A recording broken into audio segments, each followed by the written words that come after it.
दुर्गा सप्तशती का 12वां अध्याय। देवी बोली कि देवताओं, तुम एकाग्रचित्त होकर के प्रतिदिन स्तुतियों से मेरा स्तवन करेगा, उसकी सारी बाधाएं मैं निश्चय ही दूर कर दूंगी। जो मधु केटभ नाश, महिषासुर का वध और शुंभ निशुंभ के संहार का प्रसंग का पाठ करेंगे तथा अष्टमी, चतुर्दशी और नवमी को भी जो एकाग्रचित्त हो भक्तिपूर्वक मेरे उत्तम महती का श्रवण करेंगे, उन्हें कोई पाप छू भी नहीं सकेगा। उन पर पाप जनित आपत्तियां भी नहीं आएगी। उनके घर में कभी दरिद्रता नहीं आएगी और उनको कभी प्रेमी जनों के विछोह का कष्ट भी नहीं भोगना पड़ेगा। इतना ही नहीं, उन्हें शत्रु से, लुटेरों से, राजा से, शस्त्र से, अग्नि से तथा जल की राशि से भी कभी भय नहीं होगा। इतना ही नहीं, उन्हें किसी प्रकार की समस्या का सामना भी नहीं करना पड़ेगा। इसलिए सबको एकाग्रचित होकर के भक्तिपूर्वक मेरे इस माते को सदा पढ़ना और सुनना चाहिए। यह परम कल्याणकारक है। मेरा महत्य महामारी जनित समस्त उपद्रवों तथा आध्यात्मिक आदि तीनों प्रकार के उत्पातों को शांत करने वाला है।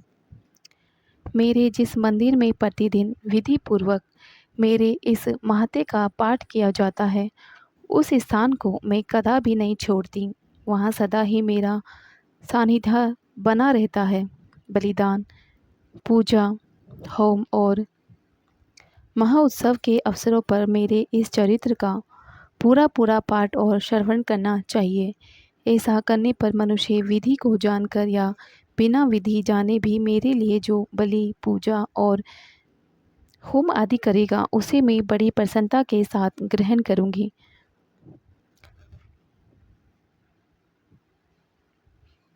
वह मनुष्य मेरे प्रसाद के सब बाधाओं से मुक्त तथा धन धान्य एवं पुत्र से संपन्न होगा।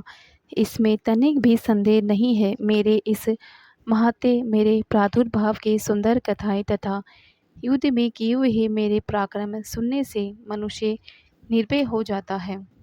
मेरे महात्म्य का श्रवण करने वाले पुरुष के शत्रु नष्ट हो जाते हैं, उन्हें कल्याण की प्राप्ति होती है तथा उनका कुल आनंदित रहता है। सर्वत्र होने पर मेरा महत्य श्रवण करना चाहिए। इससे सब विघ्न तथा भयंकर ग्रह पीड़ाएं शांत होती है। मनुष्य द्वारा देखा हुआ दुस्वप्न शुभ स्वप्न में परिवर्तित हो जाता है। बाल ग्रहों से आक्रांत हुए बालकों के लिए यह महत्य शांतिकारक है तथा मनुष्यों के संगठन में फूट होने पर यह अच्छी प्रकार मित्रता करने वाला होता है। यह महत्य समस्त दुराचारियों के बल का नाश करने वाला है। इसके पाठ मात्र से राक्षसों को, भूतों और पिशाचों का नाश हो जाता है। मेरा यह सब महत्य मेरे सामीप्य की प्राप्ति कराने वाला है।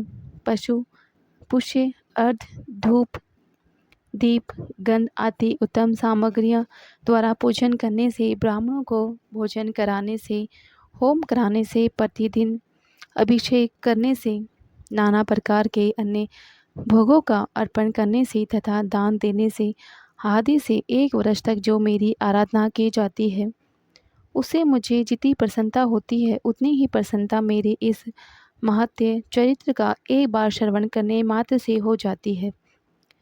यह महत्य श्रवण करने पर पापों को हर लेता है और आरोग्य प्रदान करता है। मेरे प्रादुर्भाव का कीर्तन समस्त भूतों से रक्षा करता है तथा मेरा युद्ध विषयक चरित्र दुष्ट दैत्यों का संहार करने वाला है। इसके श्रवण करने पर मनुष्य को शत्रु का भय नहीं रहता। देवताओं, तुमने, ब्रह्म ऋषियों ने जो मेरी स्तुति की है तथा ब्रह्मा जी ने जो स्तुतियाँ की है, वे सभी कल्याणमयी बुद्धि प्रदान करती है। वन में, सूने मार्ग में अथवा दावानल में घिरे जाने पर, निर्जन स्थान में, लुटेरों के दाव में पड़ जाने पर, अथवा शत्रुओं के पकड़े जाने पर, अथवा जंगल में सिंह, व्याघ्र या जंगली हाथियों के पीछा करने पर, कुपित राजा के आदेश से वध या बंधन के स्थान में ले जाने पर अथवा महासागर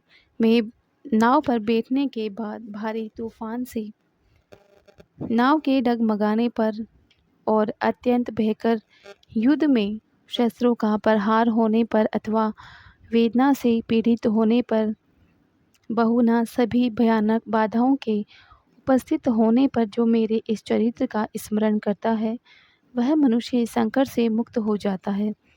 मेरे प्रभाव से सिंह आदि हिंसक जंतु नष्ट हो जाते हैं तथा लुटेरे और शत्रु भी मेरे चरित्र का स्मरण करने वाले पुरुष से दूर भागते हैं। ऋषि कहते हैं, यूँ कहकर प्रचंड पराक्रम वाली भगवती चंडिका सब देवताओं के देखते देखते वहीं अंत ध्यान हो गई। फिर समस्त देवता भी शत्रुओं के मारे जाने से निर्भय हो पहले की ही भांति यज्ञ भाग उपभोग करने लगे, अपने अपने अधिकार का पालन करने लगे। संसार का विध्वंस करने वाले महाभयंकर अतुल पराक्रमी देव शत्रु शुंभ तथा महाबली निशुंभ में युद्ध में देवी द्वारा मारे जाने पर शेष देते पाताल लोक में चले गए। राजन, इस प्रकार भगवती अंबिका देवी नित्य होती हुई भी पुनः पुनः प्रकट होकर जगत की रक्षा करती है। वे ही इस विश्व को मोहित करती है, वे ही जगत को जन्म देती है तथा वे ही प्रार्थना करने पर संतुष्ट विज्ञान और समृद्धि प्रदान करती है। राजन, महाप्रलय के समय महामारी का स्वरूप धारण करने वाली वे महाकाली ही इस समस्त ब्रह्मांड में व्याप्त है। वे ही समय समय पर महामारी होती भी, वे ही स्वयं अजन्मा होती हुई भी सृष्टि के रूप में प्रकट होती है। वे सनातनी देवी ही समय अनुसार संपूर्ण भूतों की रक्षा करती है।